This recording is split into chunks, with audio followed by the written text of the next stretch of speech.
Is this the best Star Wars ever? No, but it's up there. From the old movies of 30 years ago and beyond, to the world of the new films of the last 30 years.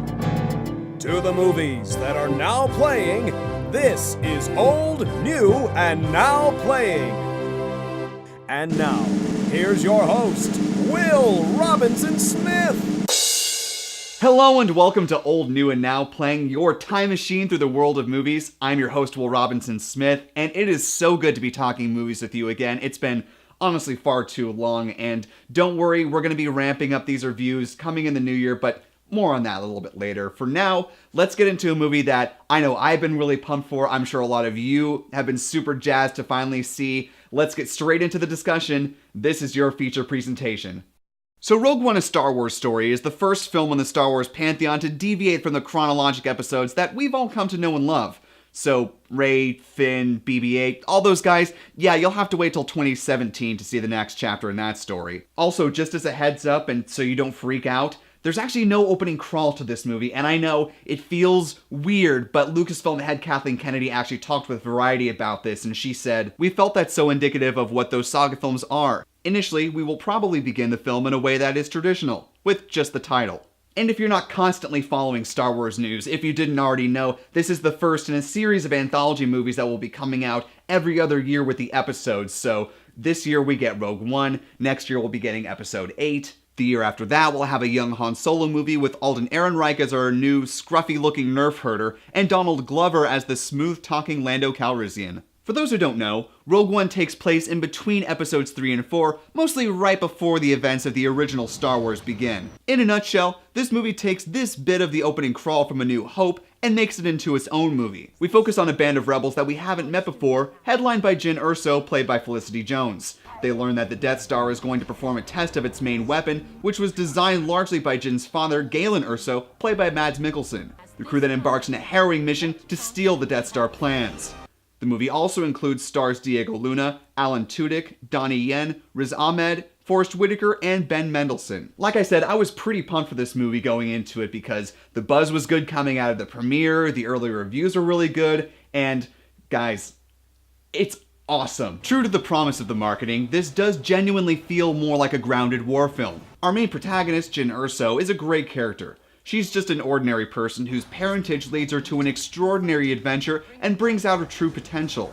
And Felicity Jones brings a lot to the role. There's a strength and a drive to the character that eventually makes her a good anchor for the rest of this band of rebels. One of the other main rebels, Diego Luna's character Cassian Andor, has been a part of the Rebel Alliance for some time now and is one of the main characters we follow. He's great because he helps show that the rebellion isn't holistically good, and rather both sides have some gray areas to them actually. When the rebellion brings Jyn in to help track down her father, there's a great tension between the two. Jyn doesn't fully trust the rebellion, Cassian doesn't really trust Jyn, and the two actors have some good chemistry on screen. But my favorite new character by far has to be Alan Tudyk as the Imperial droid K2SO. Tudyk has a great career in voice acting, having played several roles for Disney, two of them in fact, Duke Weaselton in Zootopia and Hey Hey in Moana just this year. He also blends well with live action, like his role as Sonny in one of my favorite Will Smith movies, I, Robot. I would prefer not to kill Dr. Calvin.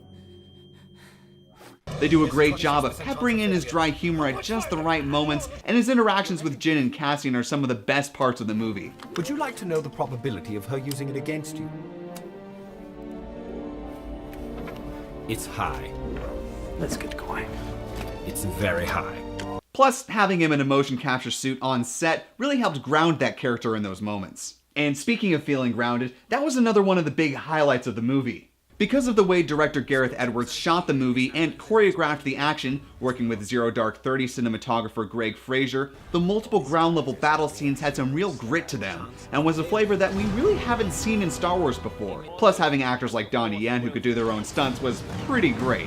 But enough about the heroes, let's talk about the villains, like Orson Krennic played by Ben Mendelsohn, and this guy, Darth Vader. Krennic is a pretty fun villain in this movie. Being that this is Star Wars, he's not the type of bad guy who necessarily thinks of himself as the good guy. Nah, rather he's trying to cement himself as an invaluable leader within the Empire. And considering this film falls just before A New Hope, Grand Moff Tarkin, referred to as Governor Tarkin here, is who Krennic sees as his main competition to being the favorite of the Emperor and Darth Vader, and believes that the Death Star is his ticket to power. Also, some may consider this next little bit I'm about to say to contain some minor spoilers. Minor spoilers? So if you don't want to know anything about this next little bit, just go ahead and skip to this time code down here. Go ahead, I'll wait. 3, 2, 1. Still with me? Okay, so Tarkin is actually in the movie a good bit. And yeah, you might be thinking, wait, didn't Peter Cushing die back in 1994? Well, he did, so what the filmmakers did was essentially use motion capture to create the illusion. British stage and film actor Guy Henry stepped into the villainous shoes, and they created a mocap mask of Peter Cushing. Honestly, it was a little jarring at times, but considering this is the first time I've seen this effect done to this extent, I thought it wasn't bad, and I look forward to if they decide to do it again. I'm sure it'll just get even better, and really that's just Star Wars pushing the envelope once again on special effects. But since we're talking about villains, holy crap, Darth Vader, this guy is awesome.